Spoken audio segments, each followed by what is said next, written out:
Appeals, please listen to the rules and procedures that will follow for tonight's meeting. Good evening, and welcome to tonight's meeting of the Town of Babylon Zoning Board of Appeals. The following is the procedure that will be followed tonight. The matters will be called in the order they appear on the calendar, with adjourned matters being called at the end of the regularly scheduled matters. Matters cannot be heard prior to their published scheduled time.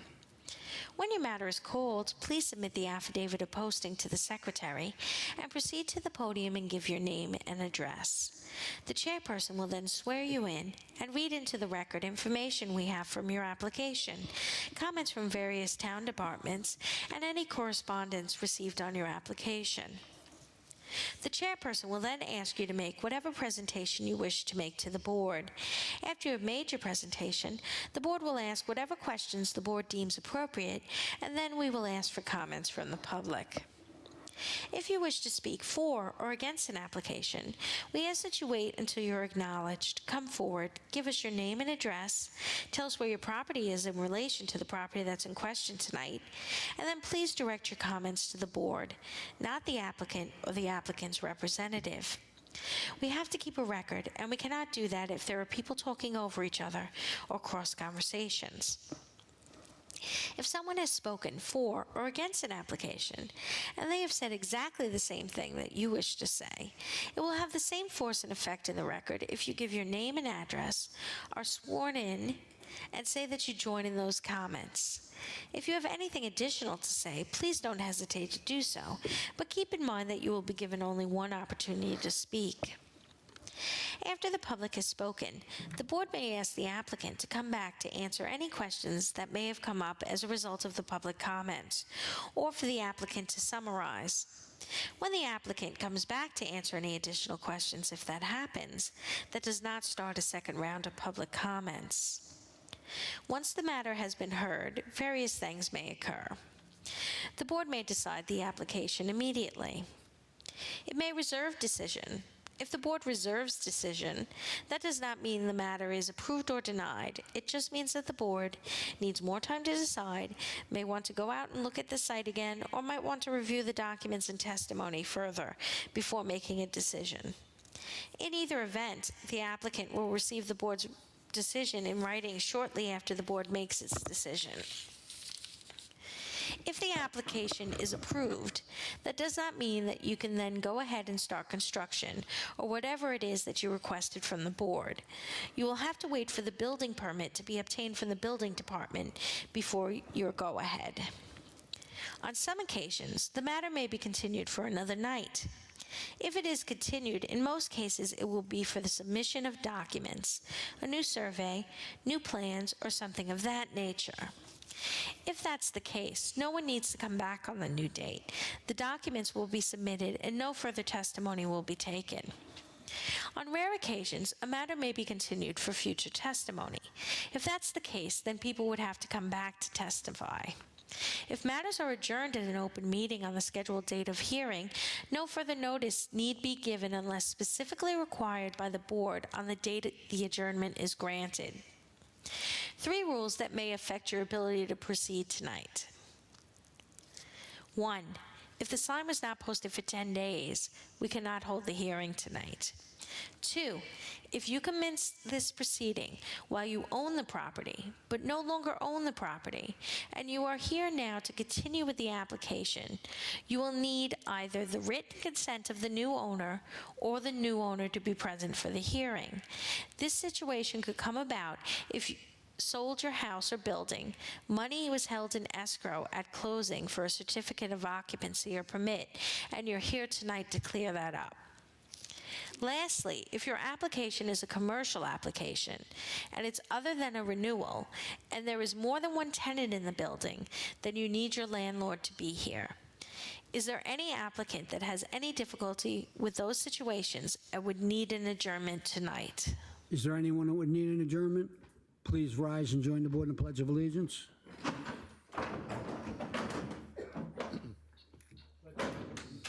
flag of the United States of America, and to the republic for which it stands, one nation, under God, indivisible, with liberty and justice for all.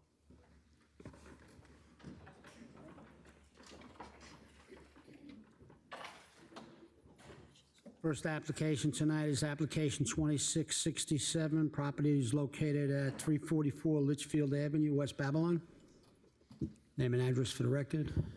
Good evening, members of the board. My name is Dean Katsubas. I do permit expediting for my clients, the Giannakakis family, located at 344 Litchfield Avenue. Do you affirm to tell the truth? Yes, I do. Okay. For the record, we have a Planning Division memo dated May 6th, 2026. Environmental Control memo dated May 11th, 2026. If approved, this application will not result in significant impact. We have survey by Homestead Land Surveying dated 11/11/25. Plans by Certified Drafting dated February 24, 2026. 4 photographs and an affidavit of posting. Okay, would you like to tell us about the application? Okay, I'd like to just make a brief correction to what you just stated. There is a newer Planning Department memo, and there are newer plans. There are newer plans which are submitted, which are, the latest date is May 24th of this year. Yes, we have that on this. We have it, okay. Oh, okay. Yep. Okay, so that being said, it's just to brief you all on the history of this project. We initially applied for this variance with a much larger house, requesting more substantial variances. Since we got the last Planning Department memo, I reviewed with my clients, with the architect, and we were able to reduce the size of the house, make reductions in pretty much every direction. And we're here tonight with a much cleaner, better application. We still need variances, but many of the comments from the last Planning Department memo were addressed, and even speaking to my clients tonight, we're even willing to omit one of the variances that we're asking for. It's number 6. It's the fence. It does come forward of the dwelling. That's one of the ones that we'd like to even we will omit, and we can put that fence in a complying location. So that's just one less thing we're going to ask for. So overall, the project is to take a 1-story Cape house, or ranch-style house, and add a 2nd story to it, add a front porch, add a rear addition, add a garage, and a living room behind the garage. So the first floor will have a total of 3 bedrooms, living room, dining room, kitchen, and garage space. The 2nd floor is not a full 2nd floor, it's only a partial 2nd floor, and the partial 2nd floor will have 1 bedroom, 1 office, and a big open space. We do have we have an application for a proposed accessory apartment to the 2nd floor, where one of the family members will actually live in the apartment. And so it won't be, even though it would be a legal accessory apartment, but it's intended to be used by the daughter of the owner who wants to live in the upstairs. So the family members are here tonight, and they can explain who's going to live in each unit. I'll review all the setbacks and the variances that we're asking for. So we're asking for a front yard variance. 40 feet is required. We're asking for 27 feet on Litchfield Avenue. I'd like to point out that 27 feet is to the porch. It is, and then to the house itself is 32 feet. So that's the variances we're asking for: 27 feet to the porch, 32 feet to the main house. And to give you an idea, the house itself, as it sits today, is 32 feet away. And furthermore, reading the Planning Department memo, there are other homes in the neighborhood which are even closer. So it's not setting any precedent by asking for a 27-foot setback on Litchfield Avenue. Along Midwood Road, we're also asking for a front yard setback. The required, again, is 40 feet. And we are asking for 24.7. That, again, that number is at the corner there, and that's only to the wraparound porch. So the porch will remain open, and the setback to the house, and because it's on an angle, the setback, the closest point is 30.5 feet, and it opens up to 37 feet as you get towards the back of the house. So again, that's the existing setback of the house. The 30.5 feet is there. That's the existing corner of the house today. We're adding a front porch that's wrapped around on that side. Talking about the front porch also gives access to the proposed, it gives access to both units anyway. It gives access to the main dwelling, plus has a secondary door which would lead to the upstairs, the ADU, accessory apartment in the second floor. Going down the list, we have the rear yard setback from 40 feet to 26.7 feet. So on the south end of the property, we're adding, and this is a one-story addition at this point. This is not two-story, it's a one-story. It's going to include the garage, a two-car attached garage with a living room and bathroom directly behind it. This leaves a rear yard setback of 26.7 feet, where 40 would be required. The next variance we have is building area. We're going from 15% to 21.4% over by 996 square feet. That is the overall footprint of the house. We're asking for that variance. And then lastly is the, and then one more variance is the garage. We're going from 500 square feet to garage to 560 square feet. I spoke to my clients about possibly reducing that, but considering just the layout, we would like to keep it at the 560, because if we were to reduce it, it would have to be, it wouldn't be, if it was less than 20 feet, it wouldn't be able to fit a car. We'd have to reduce it in the other direction, which would make other spaces smaller. So we would like to ask for that variance to have it over by 60 square feet for the garage, and it would still accommodate two cars with room to open the doors and have storage on the sides of the cars. The last variance we're asking for, or wanted to ask for, was the 6-foot fence. This one we'd like to remove from this application. We're no longer asking for a fence permit or a fence variance. My clients are willing to put the fence in a complying location, or even with the house. That way it doesn't extend into the front yard. It doesn't block any visibility from the neighbor. I do have a letter of support from that neighbor. He is the neighbor most affected on Midwood Road, who does support this application, and I'd like to submit to the board. Thank you. And let's see.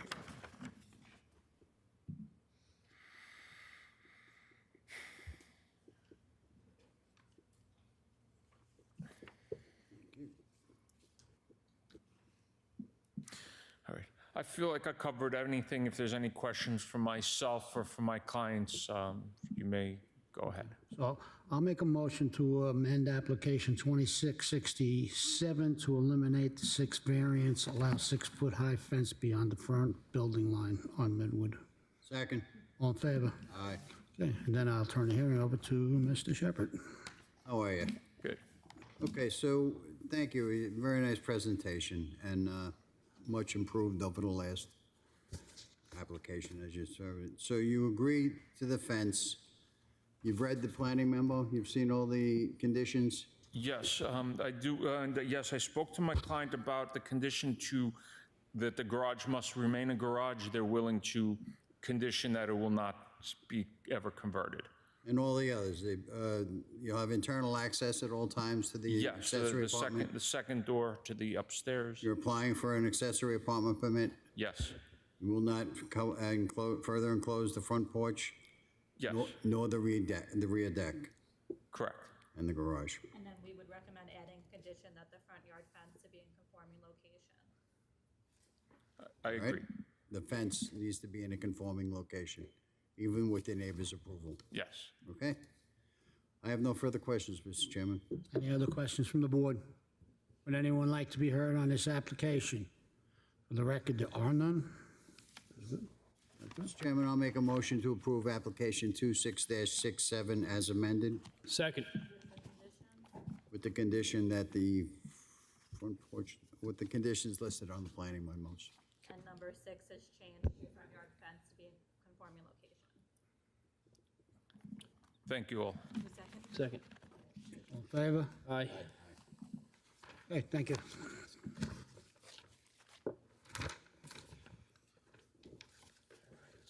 Okay, the next applications, we're going to hear these together.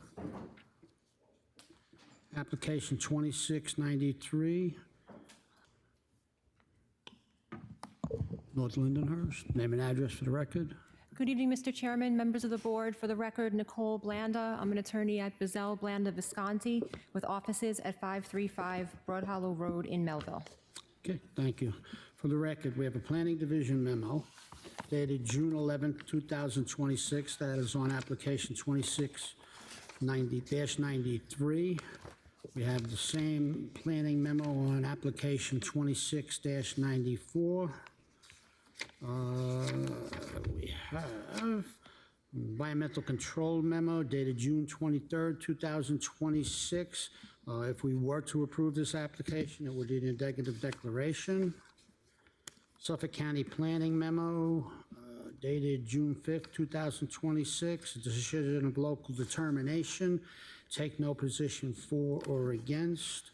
We have survey by William Simmons dated February 6th, 2026, plans by 10 Design Group, LLC, dated April 15th, 2026, 5 photographs and an affidavit of posting. On application 2694, we also have a planning memo. We also have an environmental control memo, needing negative declaration, and the same Suffolk County planning memo. We also have the same thing, survey by William Simmons and plans by 10 Design Corp. We also have a number of letters in support on 1, 2, 3, 4 letters of support. We have a letter in opposition from Francine Magden. This is an email chain. And yeah, it's all by that person, and that's it. What would you like to tell us? Just for the record, if we could amend 2694 to add that variance for the lot area 2694. Variance number 1. your agenda. Oh, I see it, okay, yeah. I'll make a motion to amend application 2694 to add a variance permission to diminish lot area from 10,000 square feet to 8,038.6 square feet. Second. All in favor? Aye. Okay. What'd you like to tell us about the application? I'm here tonight on behalf of the property owner, 237 51st Street, Inc., seeking variances in connection with this 2-lot subdivision. The property is located on the south side of 51st Street, about 200 feet east of Catskill Avenue in Lindenhurst. It is zoned Residence B and has an overall lot area of 15,050.5 square feet. So that gives it a street frontage of 150.25 feet and a depth of 100 feet. It's presently improved with an existing 1.5-story dwelling that has an internal garage. There's also a fence and a concrete area and frame shed. The frame shed and the concrete area will be removed, and the fence on that side of the home would be removed as well, should this application be approved. So we're seeking to subdivide the oversized lot into 2 lots, keeping the existing dwelling in its present location. For Lot 1, we're proposing to construct a new single-family dwelling, so owner-occupied, no accessory apartments. The lot would have 70 feet of street frontage, where 80 feet is required, and 7,011.9 square feet, where 10,000 is required. It meets the building area allowance. We're not seeking a building area variance for that lot, and it meets all setbacks except for the rear yard, where we're requesting a small 1.5-foot rear yard setback variance to accommodate this particular home here. I did submit an exhibit on the portal. I'm not sure if it's available. I do have a hard copy with me. What I did was I took the zoning map and based on our existing survey, by doing the math from the rear property line to the existing dwellings, I guess you would say before the bump out of the existing dwelling, it's approximately 39 or 40 feet from the rear lot line to that portion of the existing home. And if you run a, if you want, I could submit the hard copy up if it's not up there, because I did submit it to the portal. I think I called it rear lot aerial. So I basically drew a red line to show that it cuts through all the houses that are on that street so that the back of their dwellings are all within the 40-foot setback, just to demonstrate to the board the character of the area for rear yard variances. And what I believe to be the case here is that prior to 2023, if you had a lot depth of less than 125 feet, so if you were 100 feet of depth, you were allowed to have the 40-foot rear yard waived, and you were allowed to have a 25-foot rear yard. So I think many houses were built in that fashion, potentially even the existing house that's there now, but I can't say for sure. So based upon that, we do not believe that the rear yard we're proposing for the new house would be out of character. Again, it's minimal, it's 1.5. We meet the side yards and we meet the front yard for that. For Lot 2, we're seeking to maintain the existing dwelling. That lot would meet the street frontage. It would have 80.25 feet. It would have a lot area of 8,038.6 square feet, where 10,000 is required, so that would be a variance. And then based on where we're proposing the new lot line to be, we would need a west side yard setback variance from 12 feet required to 9.35, and then that makes the total side yards 27.45, where 30 would be required. With respect to the rear yard variance for the bump out or rear addition, I understand from the planning memo that there's no town records for the rear addition, which is a bedroom and a bathroom, but that the house itself was built in 1958. My client purchased the property in November of 2025. They saw a CO for the dwelling, didn't realize that there was an issue with the rear addition. So they don't know exactly when it was built, but what I can say is that from Suffolk GIS maps, I can tell that in 2001, that portion of the dwelling existed. Then there's a jump, they don't have any maps from the 90s, but it jumps to like 84, and they're really blurry, so I can't tell. But for at least 25 years, and I did submit that to the portal as well, and I just labeled it Suffolk GIS Aerial 2001. So that's in as an exhibit. So for the last 25 years at least, that rear addition to the existing house has been there. So arguably it's a part of the neighborhood and a part of the character of the neighborhood. So we would just be looking to legalize it as part of this application. And it also triggers a building area variance going from 20% to 25.2. We're over by 416 square feet. But again, if we look at the aerial, we can see that there's multiple lots in this area that have a lot of structures going on, even 2 lots down from us. If you go immediately to the west of us, there's 2 50-footers. Lot 30, which is the second one to the left of us, is a 50-footer. That was approved in 2005. So obviously a lot smaller than what we're looking to do here, but just for point of reference, a building area variance was granted for that new home to go to 23.9%, as well as various setback variances for that lot. I did submit some prior approvals to the portal, and it included that 2005 variance for that lot. And if we look at, again, you could simply look at the aerial. I mean, there's a lot across the street. There's pools. There's multiple sheds in people's backyards. There's some larger homes on smaller lots. So I think the character of the area, I don't think the building area variance that we'd be asking for the existing house would be out of character.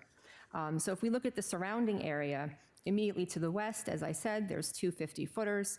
Immediately to the east are 2 83-foot lots. So they comply with street frontage, but they're short on lot area. They only have 8,300 square feet.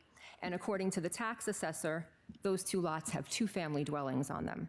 Immediately across the street to the north, there's two 75-footers, so they do not comply with street frontage, nor do they comply with lot area for Residence B. To the south is a mixed-size block, 50th Street, and I do have a prior approval that I submitted, again, through the portal, for a two-lot subdivision on the corner of Buffalo and 50th Street that was in 2024, and that created a 65-footer and a 60-footer. So it is a mixed-size area. There are some that are 100 by 100. Notably, there are no 125-foot deep lots here. So if we had lots that were 80 by 125, you'd meet your 10,000 square feet and you'd meet your street frontage in one go. As the chairman said earlier, we did have 4 letters in support that you have and were submitted through the portal. And there are, let me see here, I think there's 13 covenants, 12 covenants on each lot. The notable ones is dwelling to be maintained as a single-family dwelling, owner-occupied use only, no accessory apartments, and then no enclosure of a front porch, no conversion of garages to living space, no further expansion of the dwelling. So these are all important covenants that would be placed that are not here now. I know in the planning memo, there was a question raised about the existing dwelling and whether or not, what the intent was for it, I guess was the question, and the intent is to sell it. It would be sold to someone who would then be an owner-occupied, single-family dwelling. There's no second kitchen in it now. It is a single-family dwelling, and that's how it would be sold. If the board has any questions, I'm happy to go through it and answer it. Okay, thank you. Turn the hearing over to Mr. Rigney. I think you answered all my questions. Just want to touch on a few things which you may have answered already. Sure. 2693 application. Okay. The dwelling itself. Why can't that be built to conform to front and rear setbacks? So the style of the dwelling and the size of the rooms, I guess, because this is a particular style of home, the 1.5 feet, it just didn't seem, it gives more living space to the homeowner, and having an internal garage kind of shifts things inside on the first floor, so it's just nice to have that extra 1.5 feet, so to speak. And the reason for the rear yard setback was for that same reason? Just Yes. for the living space? I'm sorry, for the existing house or Yeah. for the new house? For the new house. For the new house, yes. And you already said the existing home is going to be sold? Yes, it would be sold, so it Single-family. would be owner-occupied, it won't be a rental. Okay. And it would have to be single-family because of the covenants, no accessory apartment, so it couldn't be turned into a two-family, it would have to remain a single-family. Jim, I got no further questions. Any other questions from the board? Would anyone like to be heard on this application?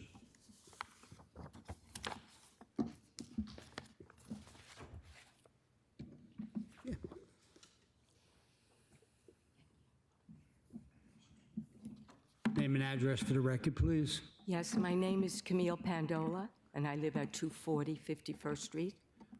I live directly across the street from these both premises that you're speaking about.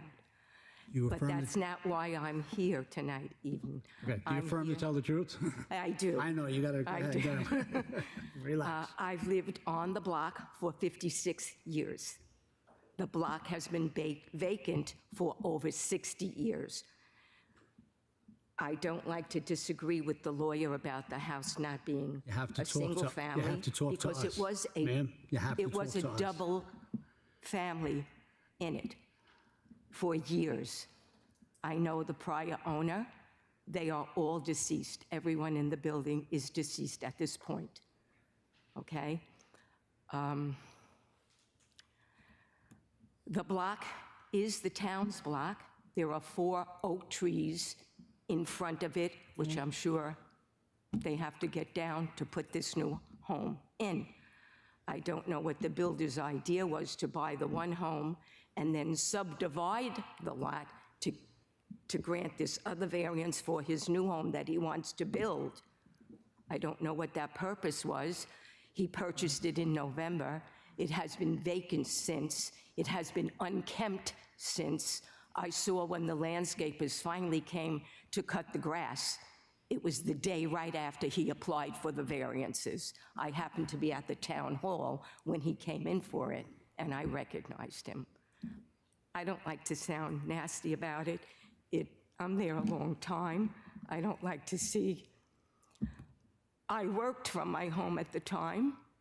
I'm a medical transcriptionist, and I live in the room that directly faces the lot. As I said, that has been our solace for all of this years. Okay? Now, my reason for being here was first because of the traffic that is on the block. They mentioned Catskill Avenue for the block. I'm mentioning Wellwood Avenue, Buffalo Avenue, the stores across from it, and the traffic coming into the block. Last night, I was out at, was it last night, Fran, or the night before?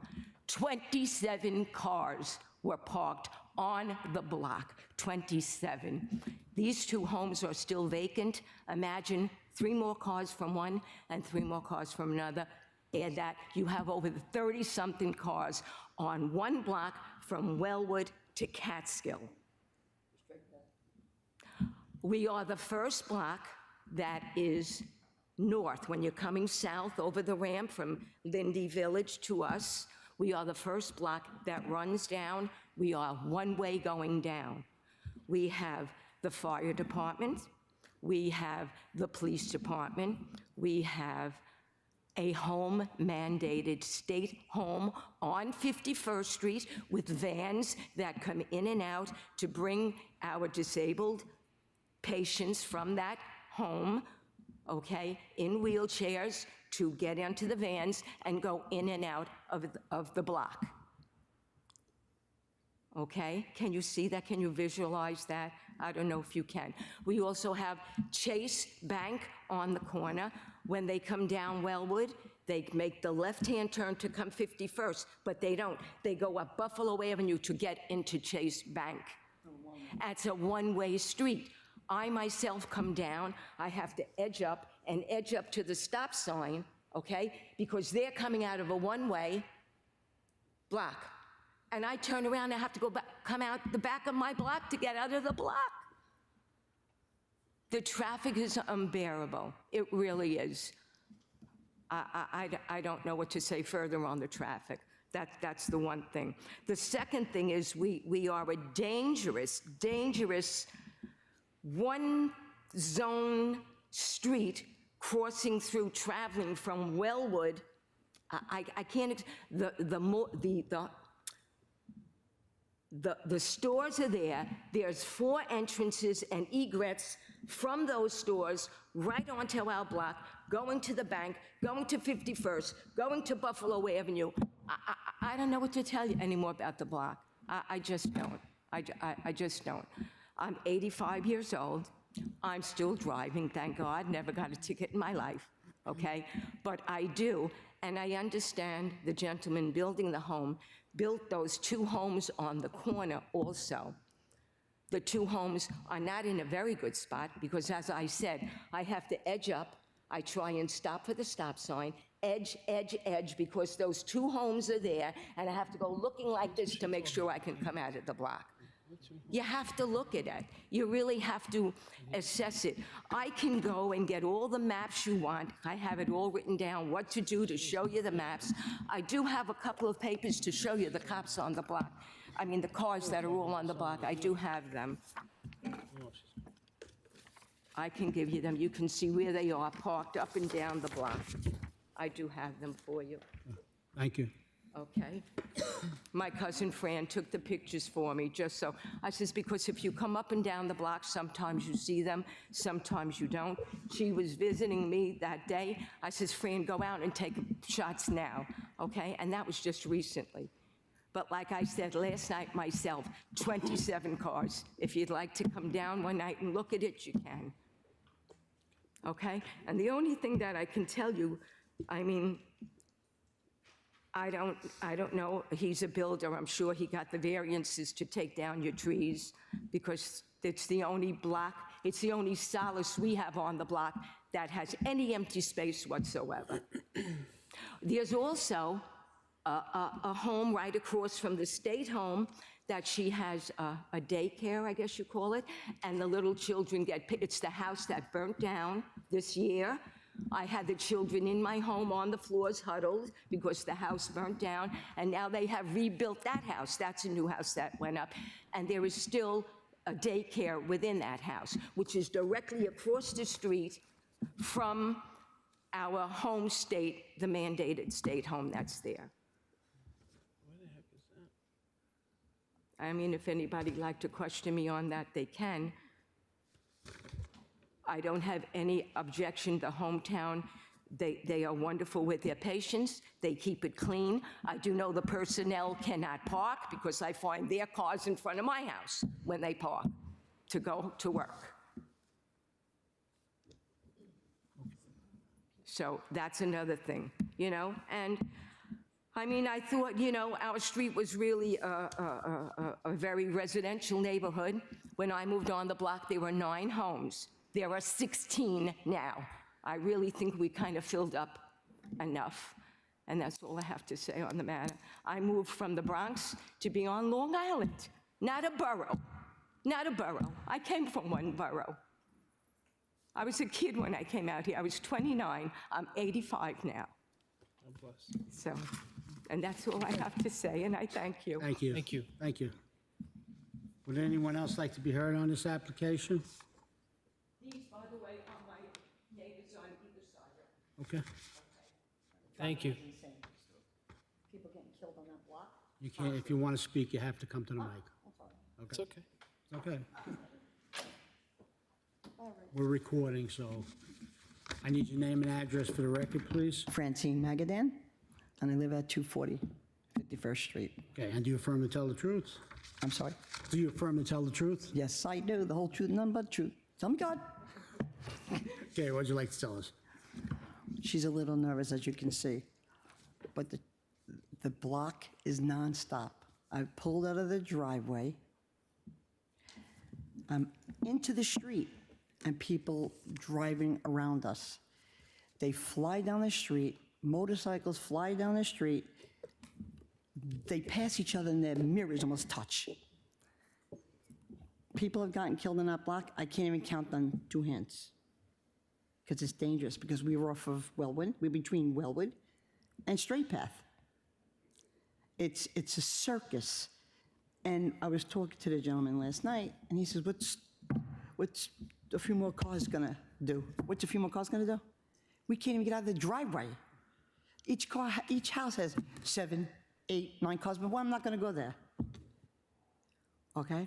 And she's telling you about the strip stores across the street. There's got 4 aprons. So what they do is they shoot across from that one apron that aligns with 51st Street, and they just shoot across down 51st Street because it's a cut through from Wellwood to Straight Path.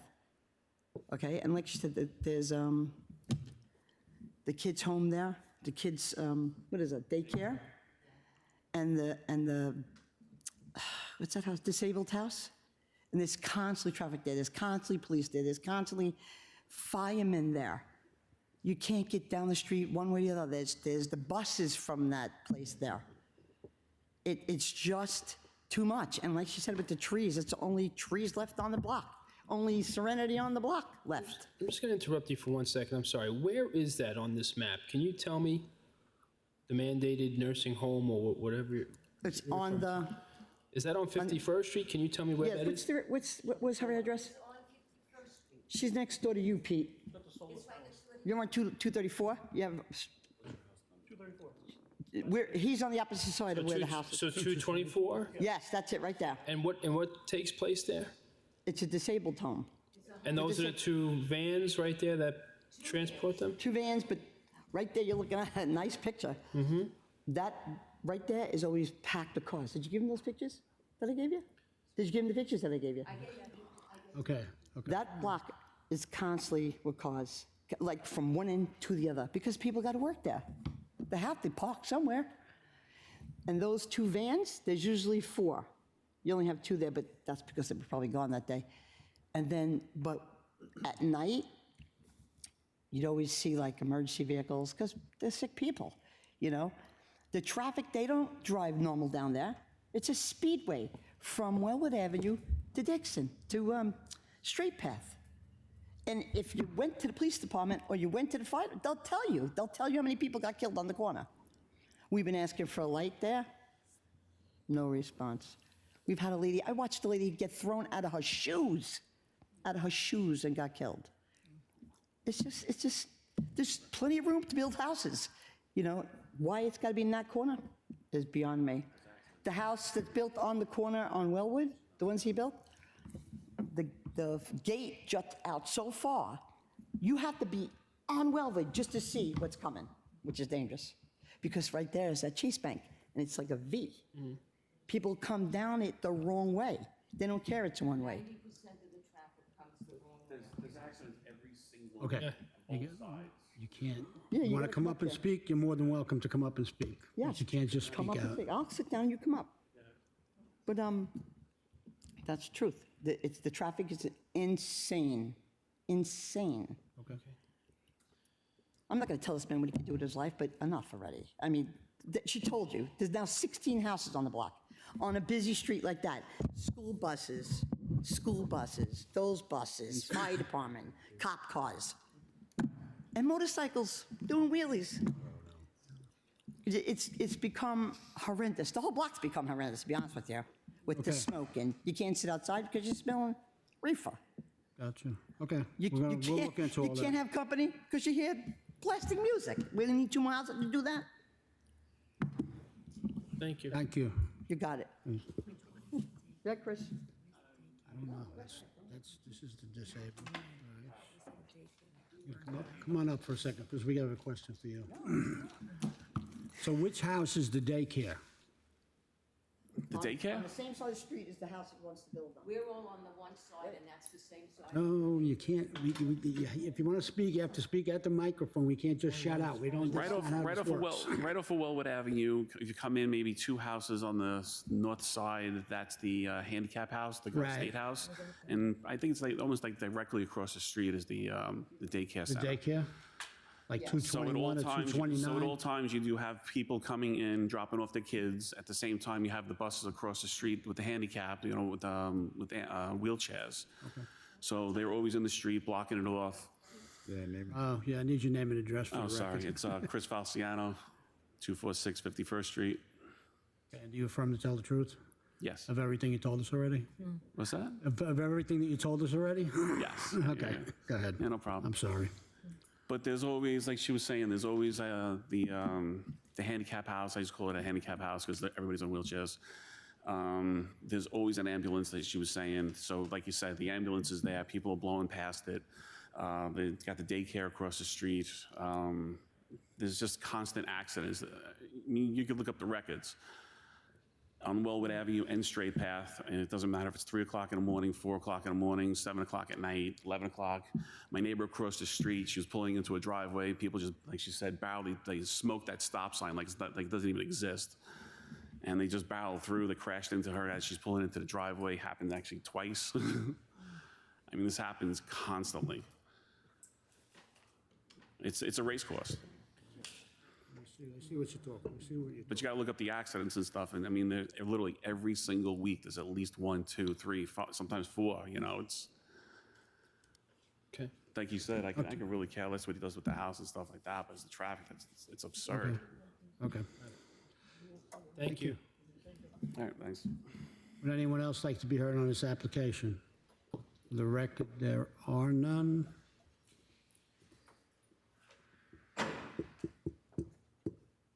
So, you want to address concerning the trees? So there's 4 trees now. Only one of them has to go for the driveway. He would like to keep 3 of them. So Okay. if it's possible, he would be keeping 3 of them because they are very beautiful. And the grass, Mickey, can you just, for the record, we're gonna accept okay, pictures. yeah. Thank you. What was I asking? Oh, the grass. So we cleaned the place up now? Is it being kept? Drove by, Mr. Chairman, Yeah, I did a drive-by today. The grass was cut. The lot was clean. Both lots looked like they were cut and clean. Okay. And he'll keep them maintained. I'm going to be maintained Yeah. going forward. Yeah. Yeah, I see on the aerial where the daycare center is, or I don't know, not a center, but yeah, there's a house with daycare Mama Ruddy's, I think it's called, and then obviously the adult home. And then when I looked through tax assessor records, you have some two families on this block. I can't say if they're legal, but that's going to contribute to parking on the street for sure.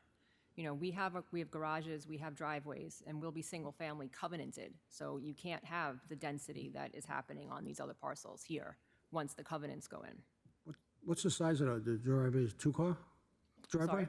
The existing, No, what's going to be, well, both, actually, yeah. you could fit 2 cars for the length of the driveway. back to And then back. there's the garage. In the garage, and they both have garages. Yes. We do want to address if any alterations can be made to the existing house so it doesn't get converted illegally. Existing house? This is the existing house. So what do we need to do here? So if you look on the second floor, there's a sitting room, 2 bedrooms. So basically, the layout could easily be converted into a non-permitted multiple-use family is what we're seeing by the plan. Yeah, I think most houses can. Right, but that's not going to be the be case honest, here, right? it's not gonna With be the the covenants case and here. restrictions, but is there Correct. anything going to be altered? So right now, there's no egress window wells for the basement, but there are the 2 staircases which allow you out, which I do believe you need 2 ways out of the basement, if I'm not mistaken. So there's a stairwell that comes to the first floor by the garage, and then there's a stairwell that is in the center of the home, as you can see, that you can get to the basement and then go upstairs. If you were to try to, I mean, I'm not sure if the concern is more the second floor or the basement.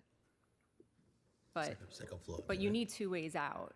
I don't think most people are going to be going in through that garage and then going into, the basement is mostly unfinished when you look at it.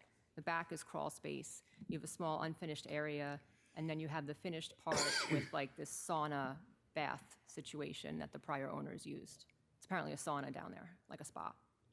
Okay. And that's going to remain? I don't think you have any intention of taking it out. It might be a selling feature to have a sauna in the basement.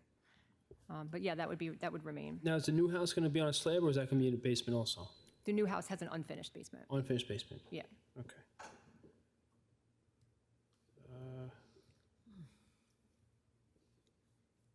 I got no further questions, Mr. Chairman. You agreed to all the CNRs like we discussed. Yes. Any other questions from the board? Okay, we're going to close the hearing. We're going to reserve the decision.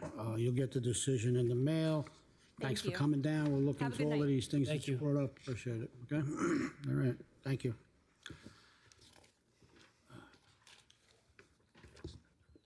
Thanks. Next application is...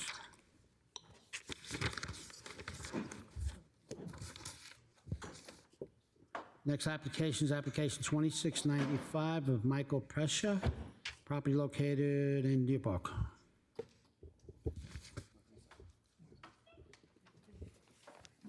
Name and address for the record, please. Michael Pressure, reside at 262 West 9th Street, Deer Park, New York, 11729. Ma'am? My wife, Susan. Susan Prussia. I live with And him you- at 262 West 9th Street. Okay. Do you both affirm to tell the truth?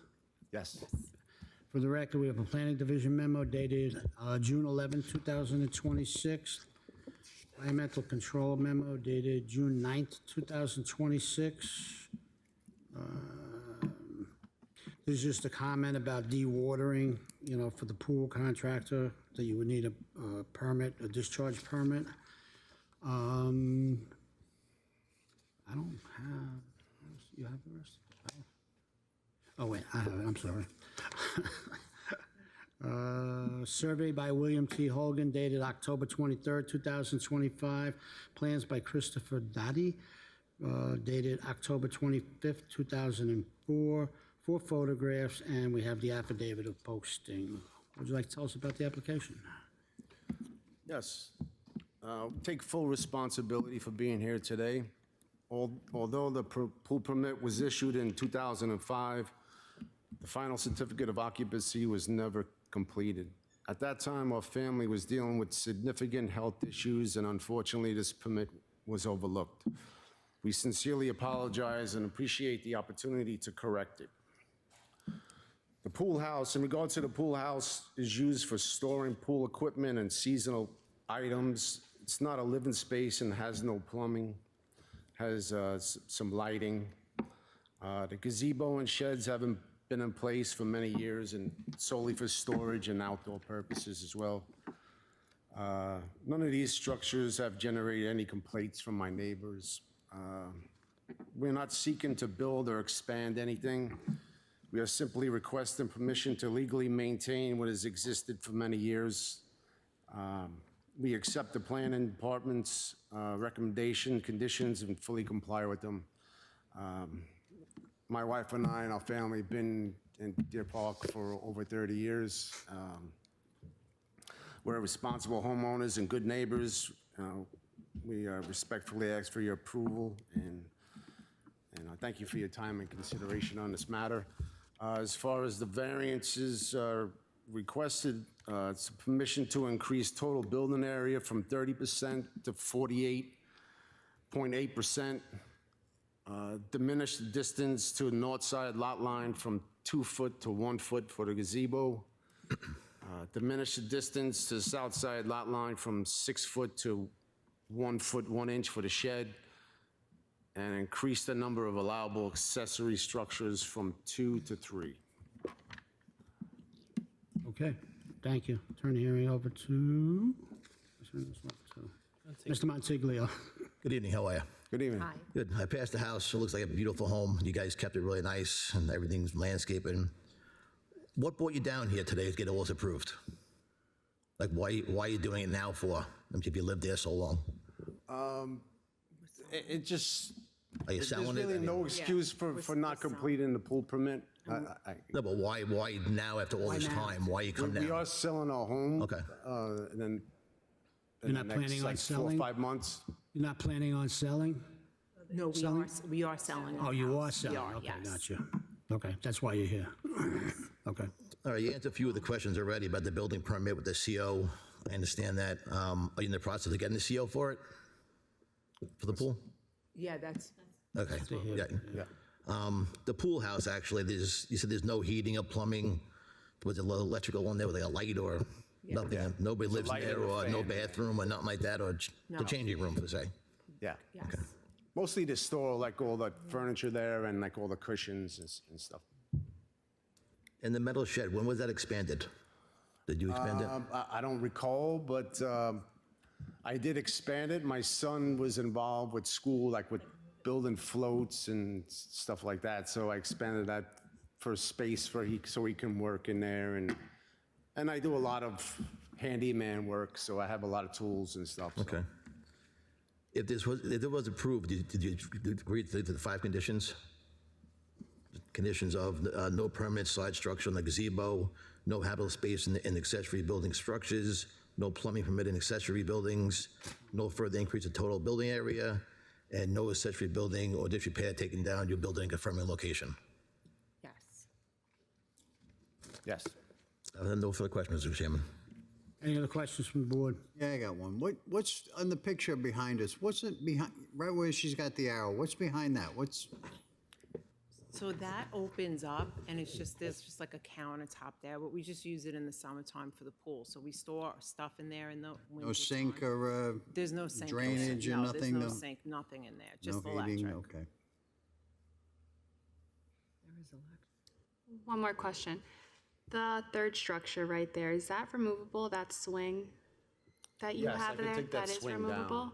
Yeah, Yes. that's curtains that we put up just to block the neighbor from looking into our yard. Yeah, because their room is right there.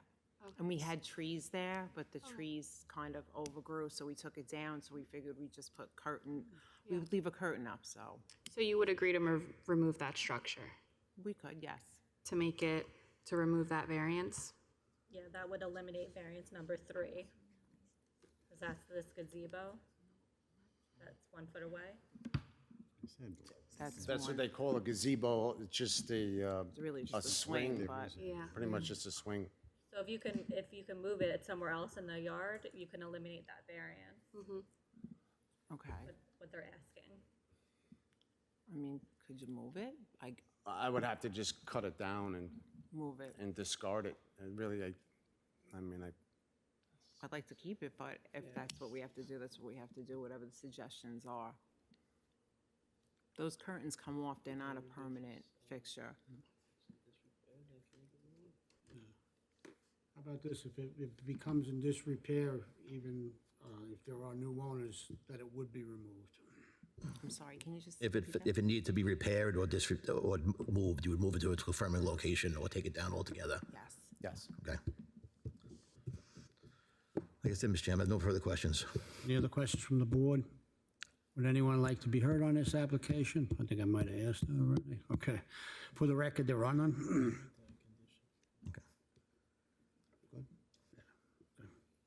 Mr. Chairman, I'd like to approve application 2695 with the following conditions. Like I said before, no permit storage instructions of the permit of the gazebo, and if it was disrepair, to remove it or disrepair it. No habitable space permitted in accessory building or structures. No plumbing permitted in accessory building or structure.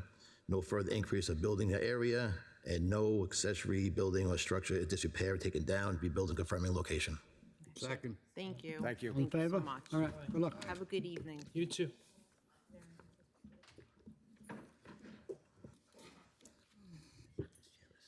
Next application is application 2699 of Michael and Linda Monica Co., property located in West Babylon. Name and address for the record. Good evening.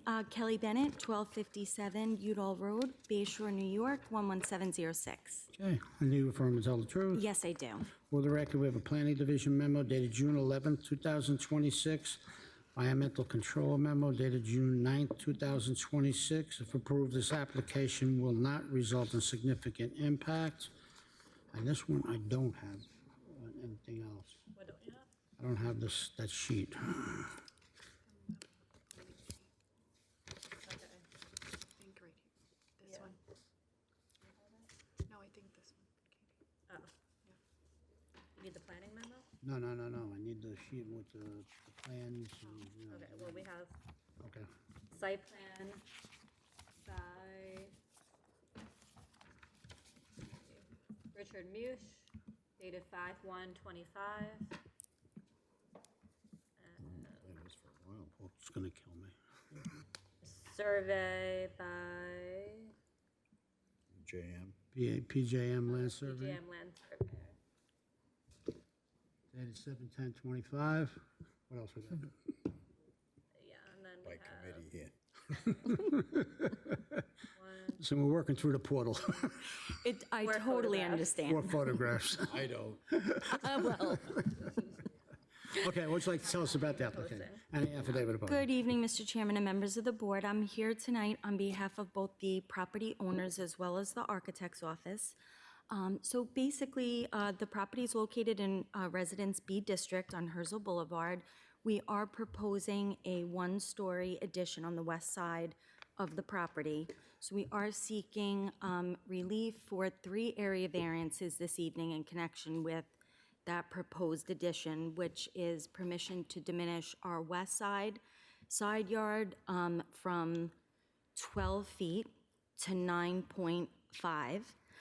Right now, we currently have 13.5 on that west side. So the proposed addition comes out about a little over 4 feet, just about 4 feet from the existing line of the house. That is for an expanded garage that will be garage space, so they'll get the benefit of being able to park both of their cars in the garage, which is exciting for them. Currently, right now, in the rear of the property, there's a one-story family room behind the garage. It's very dilapidated. The family can't enjoy it. It's not insulated well. You step down into it off the kitchen area. So the rear part of that one-story addition will be to enlarge the kitchen area and create a nice open floor plan from kitchen and family room with a nice new sliding glass door out. We'll raise up the floor so everything's on one level and properly insulated. So as you can see, we're coming out the front just very minimal to square off the front of the house. So basically, this gives them an expanded kitchen. The kitchen, we're increasing by 165 square feet. The total square footage of interior alterations is a little over 300 square feet, and in total, we're proposing 280 some odd square feet. So our total side yards, we are short on. We're required to have 30, and we would be requesting 22.5. So 4 feet short on the total side yards. Right now, we're existing total side yards of 26.5. The third area variance requested is lot coverage. We're allowed 20, and this would be an increase of 476 square feet. So we're requesting 26.3 square feet. So again, this is just for added living space. The reason why we're doing it here is because of, one, that's where the garage is that we want to expand, that dilapidated family room that needs to be replaced. Our bedrooms are on the opposite side of the house.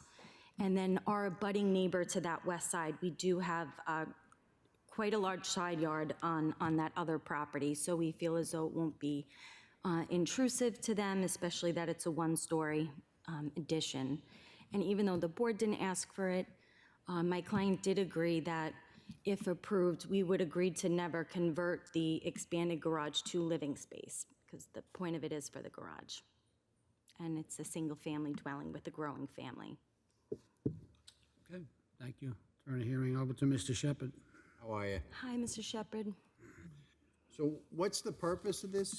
So this is going to gain us a larger garage, right? So the existing garage is a very tiny one-car garage. So we're going to get the space in our new garage. It'll be 17 and change by 20 and change. So we could get 2 cars in there now. That dilapidated family room that's behind that garage area, we're demoing that and rebuilding it. It's going to be demolition. It'll be rebuilt in that space. That's part of our, so the extended garage is coming into that dilapidated family room area. We're extending the family room in as part of this addition and, squaring off the back of the house. So it'll be family room, 160 extra square feet of kitchen space, all open if you look at the floor plan. And that's pretty much it, other than the expanded garage. Okay. Some interior alterations to relocate the kitchen. So that new sliding glass door area off the kitchen, that'll be a nice open family room with the new slider off onto the concrete patio. And then, as you could see, the garage got much bigger. Okay.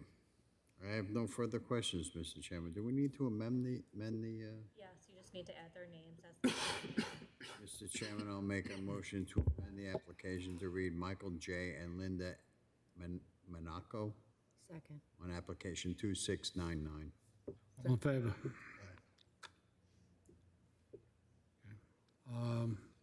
Any other questions from the board? Would anyone like to be heard on this application? For the record, there are none. Mr. Chairman, I'll make a motion to approve application 26-99 as amended. Second. All in favor? Aye. Good luck. Thank you all so much. Have a great night. Next application is application 2698 of Predatory Fins, property located in Copeg. Name and address for the record, please. Hi, my name's Kevin Way. The address is 750 Montauk Highway. Okay, and you, in Copeg? Yes, in Copeg. And do you affirm to tell the truth? Yes, I do. Okay, for the record, we have a planning division memo dated June 11th, 2026, environmental control memo dated June 9th, 2026. If approved, this application will not result in significant impact. A fire marshal's report, the past inspection. Suffolk County Planning Memo dated June 10th, 2026. Decision of local determination. Take no position for or against. We have a survey by Adjo Surveying dated November 21st, 2022. Plans by Charles D. Giovanna dated June 2022. 4 photographs and an affidavit of posting. And we also have a email by Caitlin Zolga, Z-O-L-G-A, concerned about traffic and parking. Okay. What would you like to tell us about the application? We're just here basically seeking the renewal of our special exemption use permit. The year has expired. It actually expired and we didn't even realize it until the building inspector came by and took a look, and he told us that without the renewal, he wouldn't be able to issue the certificate of occupancy. So it says here that the board approved us back in May of 2024. But it also says here that we didn't get our building permit until March of 2025. So that 10 months had gone by already before we were even able to start any work on our site.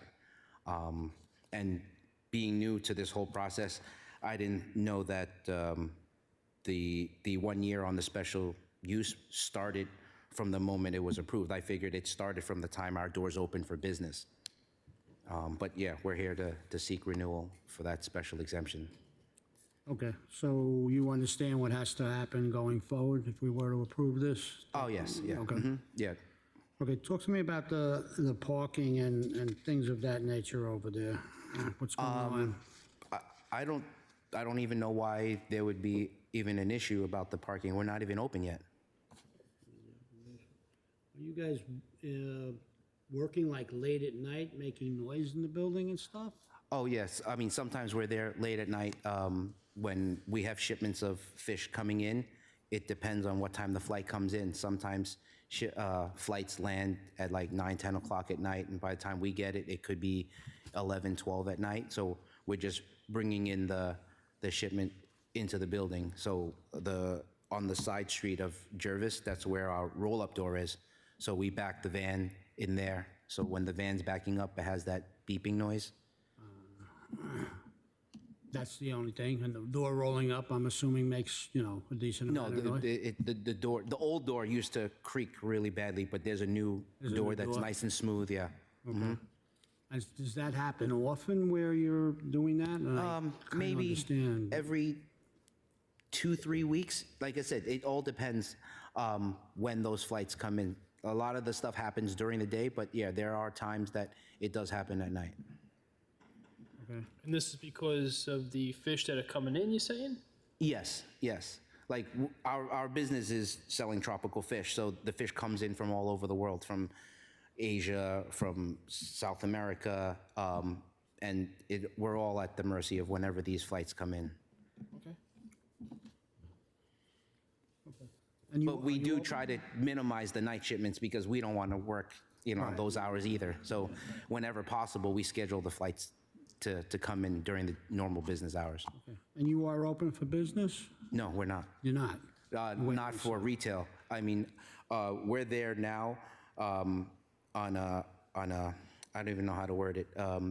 We were given permission to use the space to sell online, but we're not open for retail. Is there going to be ever any retail, or is it all going to be online? No, it will be retail once we're finished, Once because we have approved? we have a site plan in motion right now, and the building permits and stuff. So you see, the planning department asked when we would be done for the building permit and the plumbing permits. So we anticipate the work should be done within the next 60 days. And then we'd be having the building inspector come back and check everything out. And if we're good, then we need to get our CO. And then once that happens, you'll be open to the public from there? Yes, Okay. Correct. Okay, and do you anticipate a lot of customers, or? This type of business is more a weekend type of thing, like if people want to buy fish for their fish tanks, it's more, they come in more on the weekend. During the weekdays, it's not high traffic. It's not high. It's not high traffic at all. Is this all kinds of fish? I mean. Yeah, like aquarium fish, like goldfish. It has everything? Goldfish, guppies, little, I used to have all these kinds of things. We carry more exotic stuff, but once the retail thinking side you is carry open, more. yeah, we'll have like guppies and cichlids and goldfish and koi and, all that cool stuff. Okay. All right. No employees or anybody working there is parking on Jervis? All employees are parking in your lot, not on the side street? Yes, Okay. yeah. And You occupy the whole entire building or just 750? Excuse me? You occupy the whole entire building or just 750? Just 750. Is that parking lot going to be striped as well and everything? It's striped now. That's, yeah, a part of the site plan, there's, I think, 9 spots in front and 4 in the back with the handicap in the back. So all that site work is been done. I think engineering has been there already, building has been there, the fire marshal's been there. So we're like at the last legs of getting everything done. We need to get the final survey and just upload everything, and hopefully, we should be good. and what are your hours of operation? Well, nothing's set because we're not open yet, Right, but when you do we open. probably anticipate to be open probably from like 10 a.m. to like 6 p.m. Monday through Probably 7 days a week. 7 days a week? Yeah. Same time throughout the 7 days, or It might change a little bit, maybe the weekend hours might be different. 7 days a week? Yeah.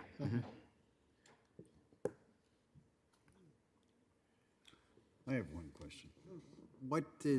Do you sell killer fish or what's predatory fins? What's with, Predatory Fins is the name of our company. So you sell killer fish or something? well, Just curious. yeah, we sell sharks. So if you want to think a shark can bite somebody and hurt somebody, yeah. But it's more of a cool sounding name. We would love to sell piranhas, but New York State doesn't allow that. So, Well, yeah. that's why I'm asking. I mean, we have coming in people here asking for gun permits, Oh, no. Yeah, No, I just don't know. Yeah. I'm just asking, that's all. yeah. There? Okay. Any other questions from the board? Would anyone like to be heard on this application? For the record, there are none. Can we maybe just confirm that parking's gonna be monitored to alleviate some of these neighbors' concerns, considering it's not open yet? So there are neighbor concerns about the parking. Okay. Can you make sure that that's monitored and people are parking in the parking spaces that are designated for your business? Of course. Yeah, and you're not going to have any big events or anything like that there, or? No, I mean, it's already stated that if we do have any kind of events, that we have to get approval from the town Prior to. beforehand, yes. Okay, yeah, we did talk about that, I remember that. Okay. All right. I'll make a motion to approve application 2698 for a period of 1 year from the CO, from the issuance of the CO. Second. Okay. Okay, so it won't start, the year won't start running until the CO is issued. Perfect. Okay. Thank you so much. Okay. All right, thank you. All right, good luck. Subject to the previously imposed condition. Subject to the previously posed conditions. Second. Oh, Nick seconded that? Okay.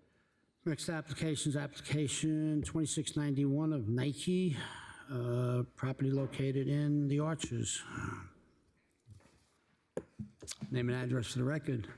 Susan Wing, 620 Catherine Street, Philadelphia. And do you affirm to tell the truth? Yes. Okay, for the record, we have a planning division memo dated June 11th, 2026, environmental control memo dated June 25th, 2026. Okay. Seek was completed. Fire marshal's report, you passed your fire inspection. Suffolk County planning memo dated June 5th, 2026.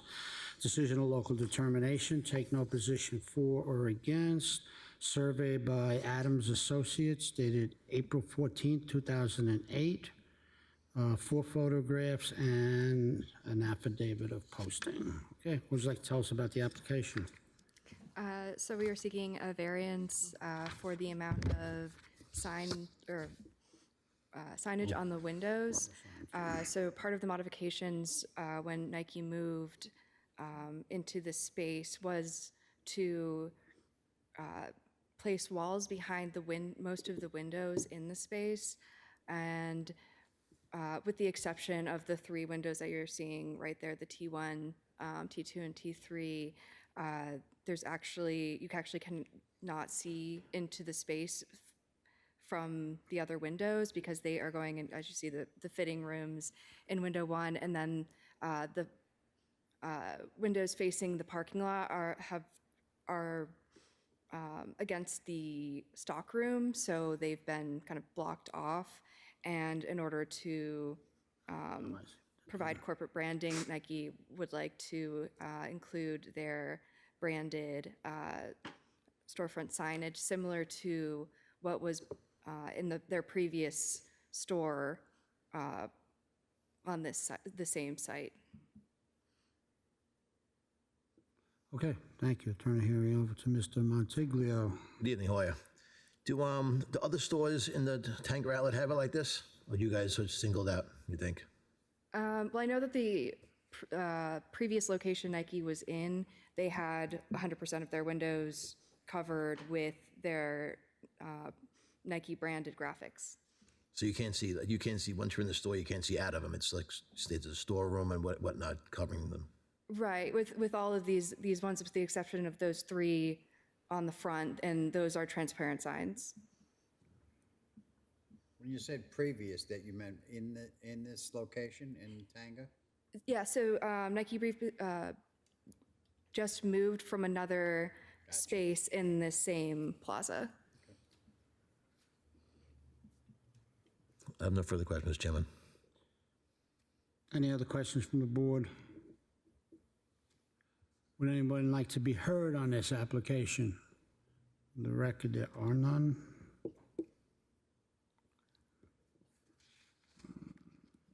All right, Mr. Chairman, I'd like to approve application 26-91 with the condition of if any sign to be altered, resurfaced, or changed in any way, the ZBA approval is required.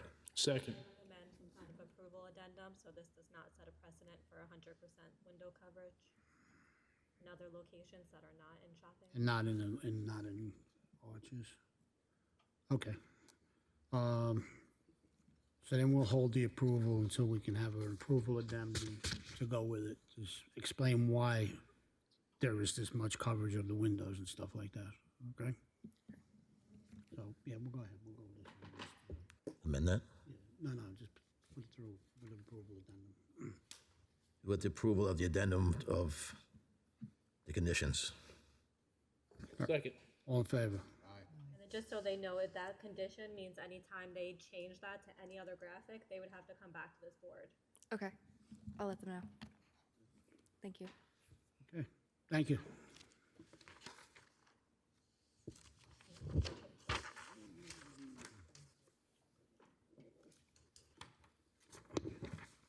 Next application.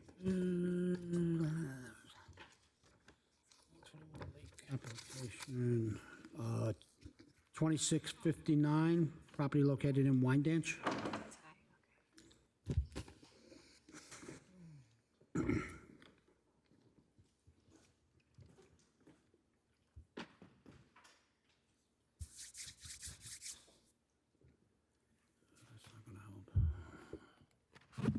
Good evening, members of the board, Mr. Chairman. I have some handouts. Could I bring them up and pass them out? Sure, just bring them up to the secretary and she'll send them down.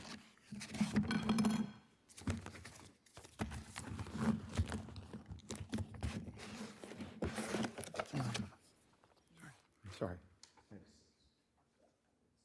Just I would have to submit it to the portal as well. Yes.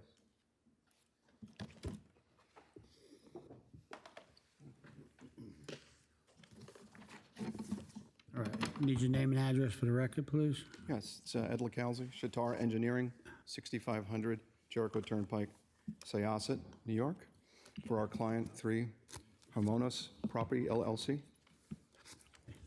And do you affirm to tell the truth? Yes. For the record, we have a planning division memo dated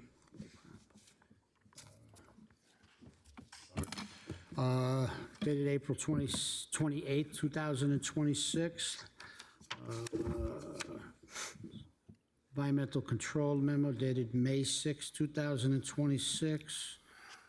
Basement is proposed in this project based on the test boards provided and historical groundwater data. A basement at this location is likely to be problematic.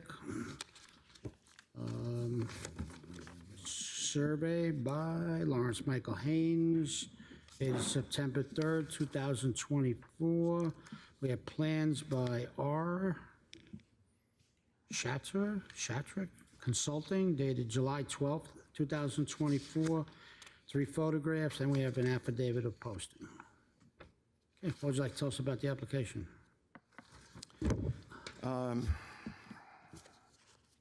Here tonight representing the southwest corner of Lake Avenue and Arlington Road, Wyandanch. Suffolk County tax map is District 100, Section 58, Block 3, Lot 61.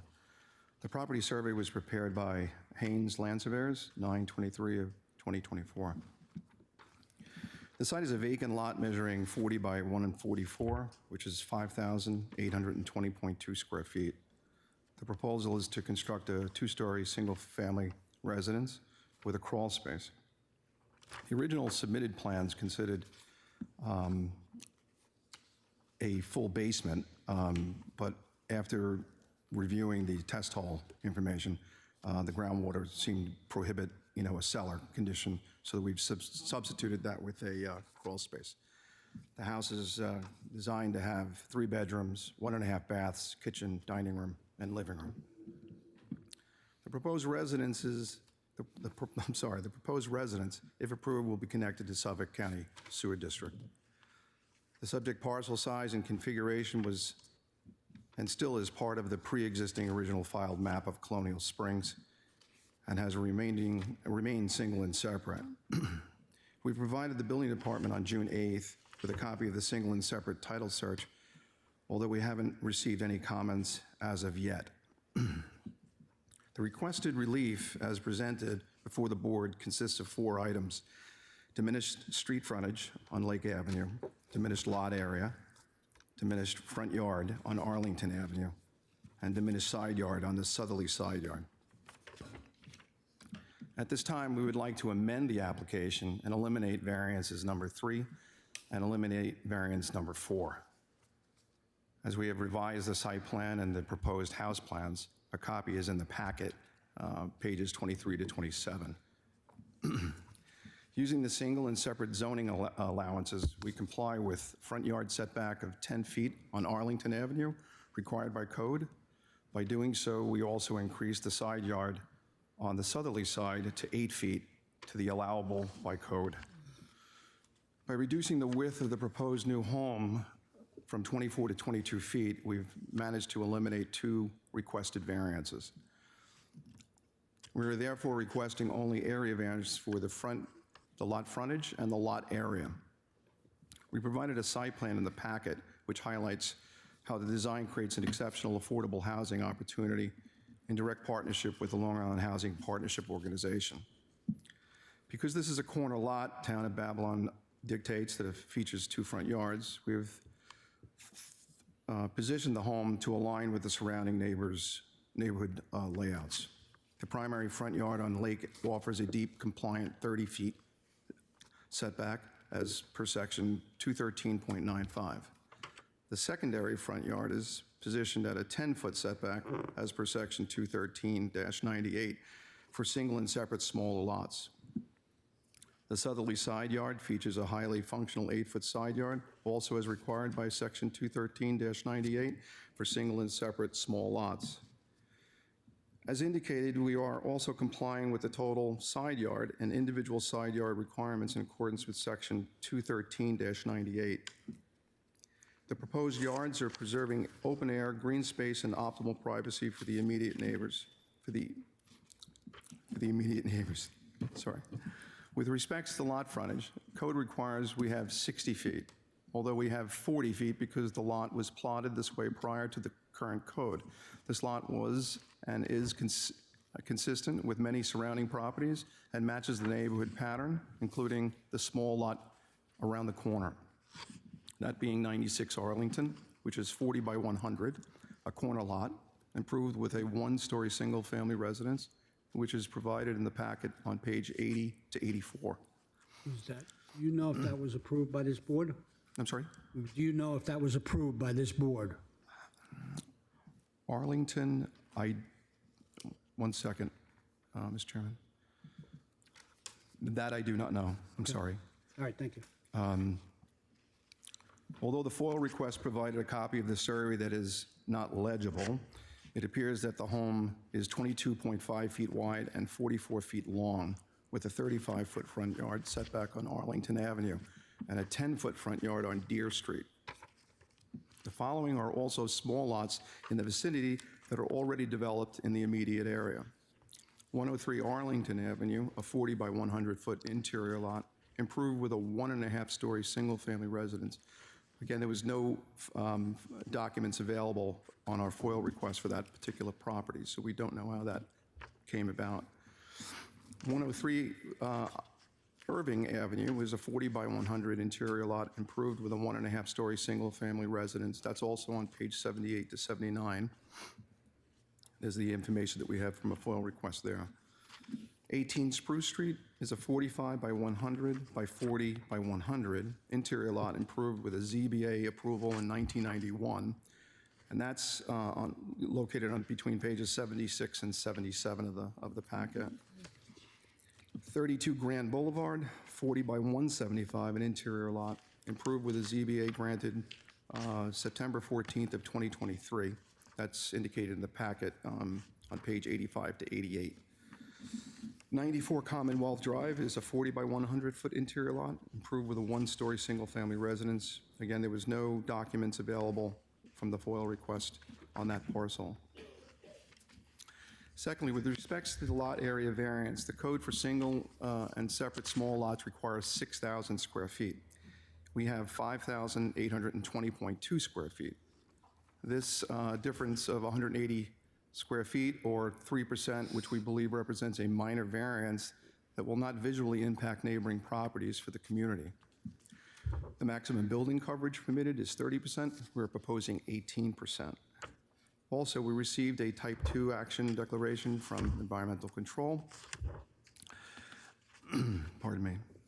To build this home, we are seeking minimal relief from small lot standards. The benefit of, to the community is substantial, and the impact on the neighborhood is entirely positive. We believe we are simply fitting into the established character of the neighborhood. What makes this application different from most other variance requests is that we are proposing a condition requiring participation with Long Island Housing Partnership. We have partnered with Long Island Housing Partnership to ensure this home is made available to buyers seeking affordable housing. This development aligns with the local and county goals to provide accessible, affordable home ownership in Wyandanch. Since its inception in 1988, the mission of Long Island Housing Partnership, Inc. has been to provide affordable housing opportunities to those who, through the ordinary, unaided operation of the marketplace, would be unable to secure or remain in a decent and safe home. It's our understanding that the Long Island Housing Partnership will be working with Planning Department to establish an affordable sales price, income levels that meet the requirements of potential buyers. In balancing the benefit to the applicant with any potential detriment to the neighborhood, we believe the relief request is minimal. The lot fits the existing neighborhood fabric, and the project will create a great affordable housing opportunity for a local family. By granting these minor variances, the board will allow a vacant, underutilized lot to become a beautiful new home. Therefore, we respectfully ask the board to grant these variances. Also, we had a chance to review the proposed development with some of the neighbors and have some letters of support to hand up. May I do so, Mr. Chairman? Sure. Thank you.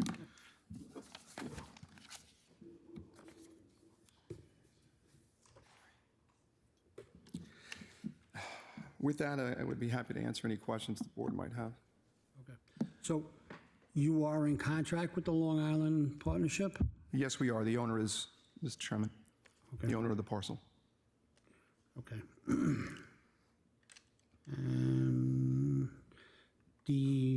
What you're saying about single and separate, this is 5,820 square feet, is that less or more? Did you get approval for single and separate, or?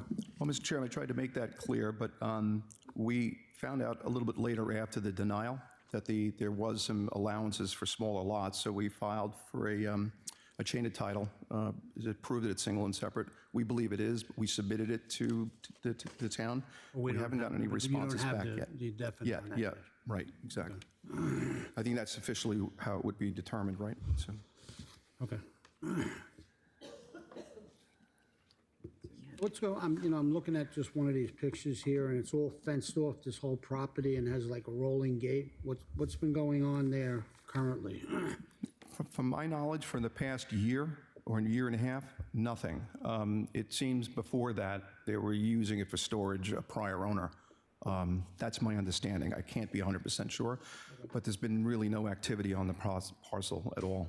It's a beautiful fence, but other than that, Yeah, well, it's a nice looking fence, yes, actually, you're right. I don't disagree with that, so. What else? All right.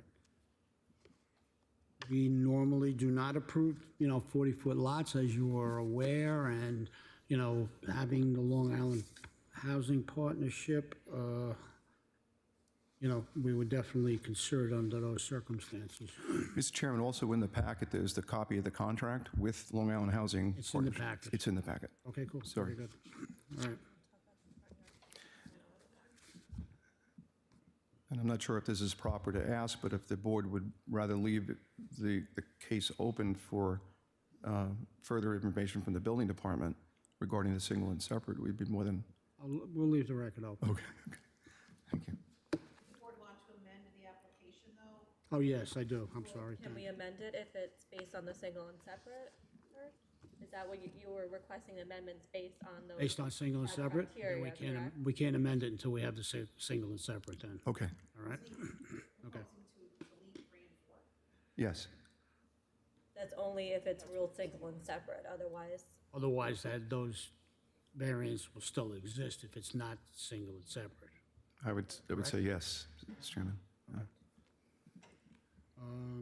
All right, any other questions from the board? Just one, yeah, I might be premature. Do you have a buyer or anybody lined up for this? No, but actually, my understanding from Long Island Housing, and that would be Jill, correct? Jill, yeah, there are a number of candidates that would be interested. Only because we got duped on this once before, and I don't want it to happen again.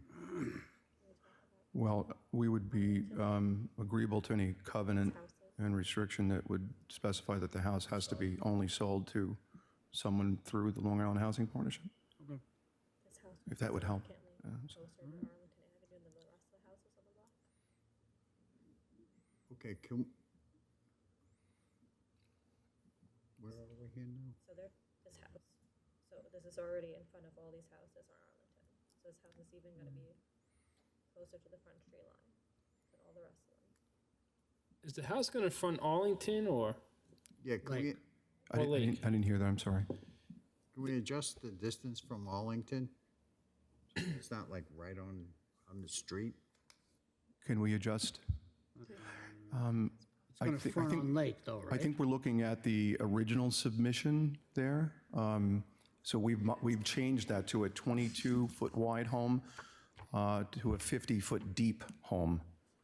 It's in the packet as well. That might be the original survey. He asked if it's fronting Lake. Oh, I'm sorry. You asked if it was fronting Lake? Yes. It's fronting Lake. Apologies. Arlington's actually a secondary front yard. Arlington's a secondary front yard. The secondary is on Arlington, yes. Yes. No, Yeah, no, I get it.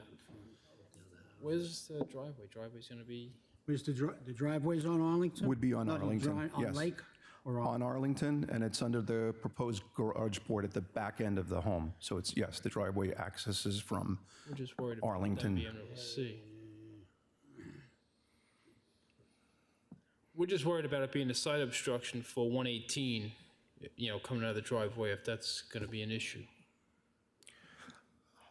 In my opinion, I don't think so, but if it's the board's recommendation to move the driveway a certain distance away from the neighboring property, we would be more than happy to accommodate that. Might be something to consider if approved.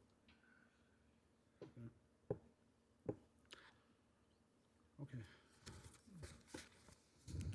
Were the revised plans submitted to the portal? Yes, they were. She submitted them to the portal, I'm guessing. Thank God she's here.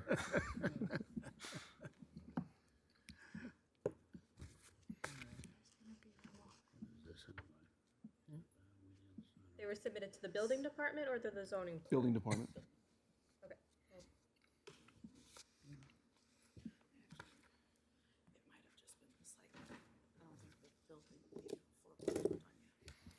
Floor plans and elevations may not have been submitted yet. We did submit this revised site plan, waiting for comments. I can get them uploaded immediately. When was the single and separate search uploaded? The 8th. 8th of June. You can hear the little whispering in there.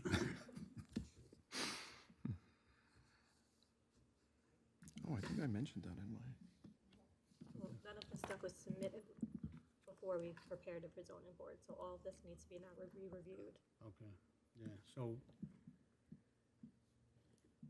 all of this stuff wasn't submitted before this was submitted, so kind of, we're gonna be playing catch-up here. We can't do anything on a lot of this because Apologies, Mr. Chairman, and I anticipated that because it took single us some and time. separate, you know, It took us some time to get this information.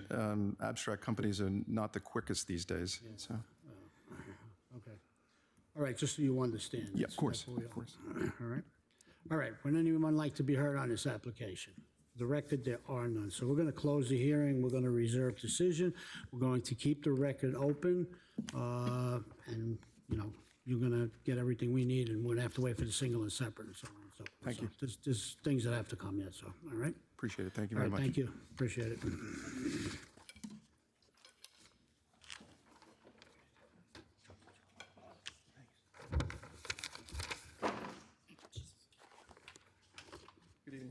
Have a good night. All right, have a good night.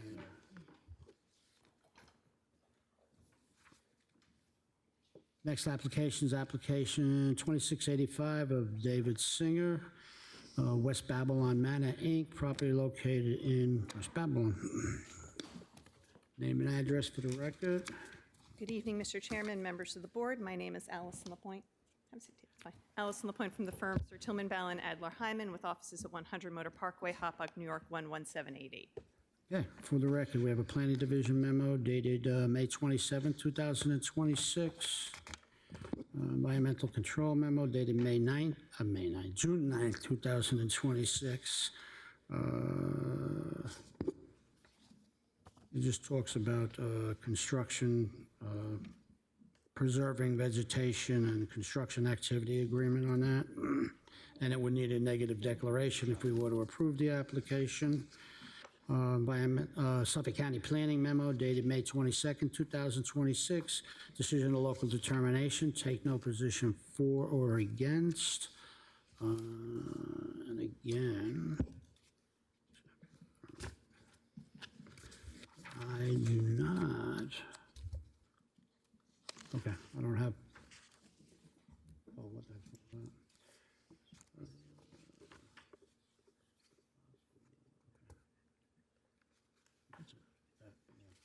Okay, I don't have any other stuff, plans and stuff.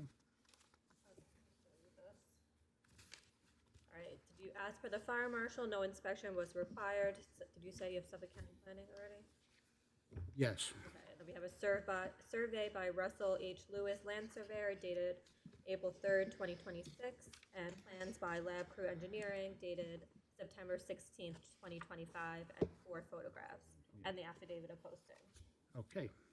What would you like to tell us about the application? Thank you very much. I'm here today on behalf of David Singer, the owner of 631 Elmwood Road, as well as West Babylon Manor Incorporated, which is the owner of 250 Casata Court. The applicant seeks to divide 631 Elmwood Road, which is also known as Suffolk County Tax Map Number 100-213-1-5, into 2 lots. I've submitted to the board 8 prior approvals of similar variance relief along the Elmwood Road corridor in support of the subject request. A little history on this application: a change of zone application was approved by the town board on January 14th, 2026. The planning board approved the subdivision and site plan on January 26th, 2026. And we are here on our last stop of this journey to get the variance relief we need to finalize these approvals. Lot number 1 will remain a residence and will continue to maintain the existing single-family dwelling and one accessory structure in their current locations and configurations. Lot 2 was approved for the change of zone by the town board from a residence to SCRM, Senior Community Multi-Residence, and will be merged with the existing multifamily community to the north. An accessory structure is proposed on that location, as well as a passive recreational area. Similar relief was granted by this body on January 9th, 2023 for the property to the west, which is 635 Elmwood Road. So we are seeking again a 2-lot land division, and all the relief, save one request, relates to the existing structure. And again, are completely existing conditions. Only one request is being created by that land division, and that is the reduction in the lot area. We are seeking 6,975 square feet, where 12,500 is required. The prior relief for the property to the west was to permit a lot that measured 6,224 square feet. Also in your packet, you'll note that 686 Elmwood maintains 4,000 square feet, 694 Elmwood is 6,500 square feet, and 689 Elmwood maintains 6,136 square feet. Due to these precedents that exist in the neighborhood, I put forth that the subject relief is well within the nature and character of the surrounding community, and granting this relief by no means would create any negative impacts. All the remaining relief is already CO'd under the existing building relating to the front yard setbacks and the side yard setbacks. In terms of substantiality, while staff does note that the relief sought is numerically substantial, I put forth that, as the board well knows, numerical substantiality by no means alone is sufficient for the denial of an application. Case law is well settled that the substantiality for the board's review is not just the numerical substantiality, the substantiality of any negative impact to the community. As again, we're not anticipating any negative impact to the surrounding community, we put forth that while perhaps numerically substantial, the relief requested itself will not have any substantial impact to the neighborhood. In terms of feasible alternatives, West Babylon Manor is in significant need of additional storage on the site, and it does not have the land or the internal space to provide the same without losing necessary parking or existing green areas. They currently have an existing structure that measures 24 by 38, and it's simply not enough to provide service and storage for maintenance of the 148 units on site. The applicant is proposing and was approved by a site plan, a 30 by 30 structure on Lot 2 to help meet those needs. The use of the structure is for the storage of maintenance materials, tiles, replacement appliances, and other maintenance materials. And again, keeping these items on site allows the development to be able to respond faster to the needs of their residents. They're also seeking to expand their outdoor recreation space for the residents of the complex. They're proposing a fountain, a walking path, and a grassed area. There is significant proposed screening along the fence line on the perimeter of the area to protect any visibility from neighboring properties. In terms of that, we are not anticipating any negative environmental impacts. And again, in terms of whether or not this is self-created, perhaps it is in that they're making the request. But again, the purpose behind the land division is to be able to provide, one, additional green space for the residents, and two, to be able to provide the maintenance area that is needed to properly operate the site. And with that, I respectfully request that the relief requested be granted, and I'm available for any questions from the board. Thank you. You're welcome. I'll turn the hearing over to Mr. Shepherd. How are you? I'm doing great, Mr. Shepard. How are you? Great, nice presentation. Yeah, that's, Thank you. covered a lot of the bases. Just, I mean, is there going to be a structure here? Yes, so it's a proposed 30 by 30 garage structure. Again, that was approved by the planning board. There are no windows that would face onto either of the residential properties. All access is from inside the site. Steel, wood, brick, what's it, you know? I believe it is wood construction, is my Any recollection. machinery? It's strictly storage. It's got a garage door. It's going to be full of shelves. We're not anticipating, it's not like a full shop. It's really meant for the storage of materials. Worried about the neighbors and the noise, that's all. I'm unaware of any complaints. There is an existing smaller No, I mean in the structure. future, once you build this thing, Yeah. if there's grinders or wheels down in or something or This is, anything. again, largely for storage purposes and minor maintenance. We're not Snow anticipating blowers any and issues. such, lawn mowers and such. I don't believe, no, they have landscapers that come in to do all of that. Okay. Okay, you agree to all the covenants and Yes, restrictions and? we have reviewed them, and I have discussed them with my client, and we agree to all of the covenants and restrictions proposed. And the 5 items listed on the planning memo? Yes. Above that? Below that? I have no further questions, Mr. Chairman. Any other questions from the board? Would anyone like to be heard on this application?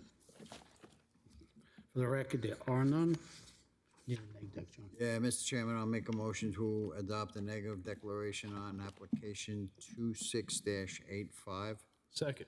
All in favor? Aye.